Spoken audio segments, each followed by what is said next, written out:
예, 손정혜 변호사와 함께 짚어보겠습니다. 어서 오십시오. 안녕하세요. 예, 앞서 리포트에도 나갔지만 시간이 지나면 여론이 좀 잠잠해질 것 같으니까 선거를 좀 미뤄달라라는 게 저는 이거 딱 보고 적반하장도 유분수지 이게 지금 전주환이 제정신인가? 라는 생각이 들더라고요. 물론 재판부에는 먹히지 않았습니다. 재판부는 이 요청을 거부했다는 것으로 알려지고 있습니다. 예. 그런데 이런 주장을 했다는 것 자체가 전주환이 어떤 사람인지를 극명하게 보여준다 이렇게 말씀드릴 수 있는데요. 예. 본인의 잘못으로 무고한 피해자가 희생돼서 그에 대한 죄책을 따지는 자리에서 선고를 좀 늦춰달라는 목적이 피해자를 위한 것이 아니라 본인의 형량을 낮추기 위한 의도가 적나라하게 드러난 것이지요. 예. 결국은 전주환은 범행을 반성하는 모습조차도 본인의 어떤 형량을 낮추기 위한 것이고 이렇게 변호인을 통해서 문서도 아니고 전주환 스스로가 이 국민들의 어떤 분노가 누그러뜨려져서 본인에게 조금이라도 감형될 가능성이 있다면 예. 이렇게 해달라고 했다는 것은 여전히 이 피해자 변호사가 이야기하는 것처럼 자기 중심적이고 이기적이고 가해자 중심적인 사고방식을 갖고 있다고 보입니다. 예, 재판부도 좀 호되게 말을 한 게 사실 이 범행이 이루어지기 전에 반성문을 여러 차례 재판부에 제출하지 않았습니까? 근데 반성문을 제출하고 나서도 범행을 저질렀다는 거에 대해서 재판부는 굉장히 좀 날카롭게 본 것 같아요. 이 반성문이 모두 허위이거나 가식적인 의사표시라는 것이 확인이 됐기 때문인데요. 예. 반성문은 본인을 위해서 쓴 겁니다. 피해자를 위해서 쓴 것이 아니고 반성하지 않은 모습을 보이면 감형되지 않을 것을 염려해서 반성문을 쓰지만 동시에 피해자에 대한 보복 감정과 이 보복에 대한 범죄를 계획했다라는 점에서는 굉장히 그 판사로서는 재판부를 기만하고 피해자를 속였다라는 감정을 가질 수밖에 없기 때문에 이 예. 부분에 대한 질타가 있었다라고 보이고요. 그랬기 때문에 검찰이 구형을 구형한 사건에서 선고가 동일하게 9년형으로 중형이 선고된 겁니다. 예, 9년을 선고하셨다고 말씀을 해주셨고 이게 9년이 검찰이 구형한 9년을 그대로 재판부가 선고를 한 겁니다. 근데 어떤 범죄가 구체적으로 혐의가 이제 인정이 된 겁니까? 살인인데 9년이야 이렇게 오인하실 수 있는데 예. 보복살인죄는 아직 기소가 되지 않았습니다. 수사 중이고요. 일단 이 사건은 성폭력 특례법 그러니까 불법 촬영하고 협박을 했다. 그리고 스토킹 범죄. 예. 의사에 반해서 한 21번 정도 뭐 합의를 종용하거나 이 의사에 반한 접근이 있었다는 스토킹 범죄 처벌법이고요. 예. 세 번째는 불안감을 조성하는 다수의 351건의 문자나 SNS로 연락을 했다라는 세 가지 제명인데요. 사실은 카메라 등 이용 촬영, 불법 촬영죄에서 징역 9년이 선고됐다라는 것은요. 개 중에 가장 높은 형량을 선고받았다고 보시면 되겠습니다. 그러니까 양형 기준보다 높은 양형입니다. 양형 기준은 어떻게 됩니까, 그러면? 현재로서는 2년, 4년, 뭐 가중 요소에 따라 3년, 5년, 심지어는 실제 선고되는 실무예는 예. 집행유예도 많습니다. 심지어 불법 촬영 같은 경우에는 벌금형으로 선고되는 경우도 꽤 많거든요. 예. 초범 같은 경우는. 그런 것에 비추어서 9년은 요 근래 사건 중에 가장 높은 양형이다라고 보시면 되겠습니다. 그만큼 재판부도 이번 사건을 좀 심각하게 보고 있고 그 범행의 죄질이 굉장히 좋지 않다라고 판단을 한 것 같아요. 물론 판결문은 비공개입니다. 근데 어쨌든 검찰이 구형한 그대로 재판부가 선고를 한 걸 미루어 보면 그 범죄 행태가 재판부가 판단하기에도 상당히 중했다라고 봤다고 저희가 추측하면 되는 거죠. 네, 우리가 그간은 스토킹 범죄에 대해서 굉장히 좀 미온적으로 대처하는 부분이 있었고 특히 예. 불법 촬영 같은 경우도 마찬가지입니다. 하지만 우리 사회에서 이에 대한 경각심과 이것이 강력범죄라는 인식이 좀 퍼지고 있고 특히 만약에 이것을 중형을 내리지 않는다고 한다면 재범률을 낮출 수 없다. 그리고 이에 대한 경각심을 가질 수 없다라는 재판부의 판단이 있지 않았을까 생각이 들고 특히 이 가정들을 살펴보면 성폭력 특례법을 위반해서 불법 촬영한 자체가 스토킹을 위한 범죄의 고의로 했을 가능성이 매우 높습니다. 피해자를 조정하고 통제하고 본인의 어떤 그 지배력 하에 두기 위해서 불법 촬영을 협박을 했다라는 점. 예. 그리고 재판과 수사가 진행 중임에도 불구하고 범죄를 멈추지 않고 지속적으로 이어간 점에 있어서는 재범 가능성이 매우 높은 위험성 높은 피고인으로 보았기 때문에 징역 9년이 선고된 겁니다. 그렇군요. 자, 앞서 그 변호사님께서 아직 살인죄에 대해서는 뭐 시작도 안 했다. 이제 아직 기소조차 되지 않았다라고 말씀을 해주셨습니다. 경찰이 지금 보강 수사를 하고 있고 보강 수사 를 거쳐서 이제 다시 기소가 되면 이 부분에 대해서도 또 재판에 서게 될 텐데 만약에 전주환이 보복살인 혐의까지 다 받게 되면 형량은 어느 정도나 받을 수 있는 거예요? 일단 보복살인 범죄 같은 경우는 비난 동기 살인으로 양형 기준이 정해져 있고 예. 기본 양형이 징역 20년 이상 무기징역형으로 정해져 있습니다. 그래서 감형 요소가 있는지 가중 요소가 있는지에 따라서 양형이 바뀔 가능성이 있어서 예. 최대 무기징역 이상 선고될 가능성이 있고요. 앞서서 전주환이 병합 신청을 했었습니다. 예. 병합 신청은 뭐냐면 이 앞서 말한 세 가지 범죄와 보복살인죄를 같이 재판을 하면 혹여라도 한 개의 선고형이 나오니까 예. 양형에 있어서는 유리해질 가능성을 이제 언급을 했다고 보시면 되는데 지금 분리해서 선고를 했습니다. 두 개의 형의가 선고가 된 거고요. 만약에 뭐 무기징역형이 선고되면 문제 뭐 별 차이는 없겠지만 징역 30년이 나왔다고 한다면 이 30년과 9년이 합산돼서 이제 복역을 한다라는 의미를 가지기 때문에 피고인들은 대체적으로 여러 범죄를 한꺼번에 선고를 받는 것을 선호할 가능성이 있습니다. 그래서 본인한테 유리하다라고 생각했기 때문에 병합해 주세요. 그리고 선고를 늦춰주세요라고 주장을 한 겁니다. 예, 그렇군요. 이제 어쨌든 재판부는 분리해서 재판을 했고 이제 살인죄에 대해서는 또 다시 재판이 이루어질 예정이라는 점을 저희가 짚어드렸습니다. 스토킹 관련 처벌법에 대해서 참 개정을 해야 된다. 여론이 높았습니다. 특히나 이제 전주환 사건의 경우에는 사전에 막을 수 있었던 범죄임에도 불구하고 반의사 불벌죄라고 하잖아요. 피해자가 원치 않으면 뭐 처벌할 수 없다라는 그 조항도 삭제해야 되는 게 아니냐라는 여론이 높았고 이번에 당정이 개정안을 추진하려 합니다. 이런 것들이 좀 도움이 될 거라 보십니까?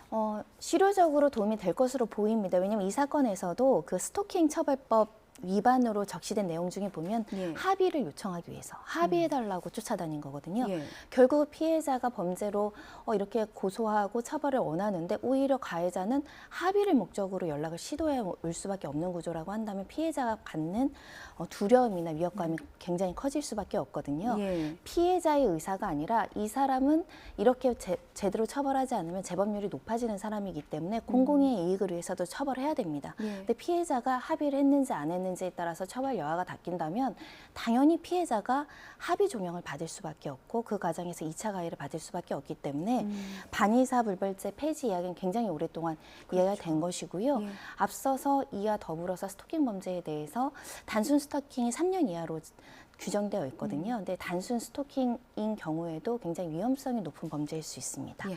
이 기준도 좀 올려야 되지 않을까 합니다. 그렇군요. 또 하나 더 말씀에 좀 추가를 하자면 전자발찌 부착 명령 대상에 스토킹 범죄도 넣는 것을 좀 포함을 했더라고요. 전자발찌 부착 명령도 좀 스토킹 범죄를 줄이는 데 도움이 될 수 있을까요? 전자발찌가 모든 범죄를 막을 수는 없습니다. 예. 마음 먹고 계획적으로 전자발찌를 끊고 도주해서 강력범죄를 저지르는 피의자들도 있기 때문인데 예. 그럼에도 불구하고 전자발찌 때문에 실시간으로 위치가 추적이 돼서 범행을 막을 수 있다. 그리고 범행에 대한 의지를 꺾을 수 있다. 100명 중에 2~3명이라고 한다면 그 피해자를 보호할 수 있다는 점에서는 도움이 될 수 있다라고 보이고요. 그래서 이번에 전자장치 부착 관련해서 스토킹 범죄를 추가하는 것은 예. 오랫동안 피해자 단체 그리고 여성 단체에서 환영하는 내용입니다. 예, 알겠습니다. 다음 사건 하나만 더 짚어볼게요. 마약 관련 사건입니다. 근데 연예인 돈 스파이크가 마약 혐의로 이제 구속되면서 좀 관심이 높습니다. 근데 그 돈 스파이크가 예전에 TV 프로그램에 출연을 해서요, 내 안에 4명의 자아가 있다라는 방송을 한 발언이 뒤늦게 이제 조명이 되고 있습니다. 이게 마약 후유증이 아니었을까라고 추측하는 그 보도들이 있던데. 이런 후유증들이 있나요, 보통? 일단 일반적으로 마약에 대한 후유증과 관련해서 환각 그리고 예. 비정상적인 어떤 사고 방식, 본인에 대한 어떤 자아나 인격에 대해서 통제력을 상실하는 후유증이 있을 수 있기 때문에 예. 본인이 일정 부분 환각이나 망상 증상을 방송에 나와서 그렇게 표현했을 가능성이 있고요. 두 번째 가능성은 본인이 이미 동종 전과가 3회 있는 상황에서 또다시 적발될 두려움과 어떤 심리적인 그 불안감이 있었을 수 있습니다.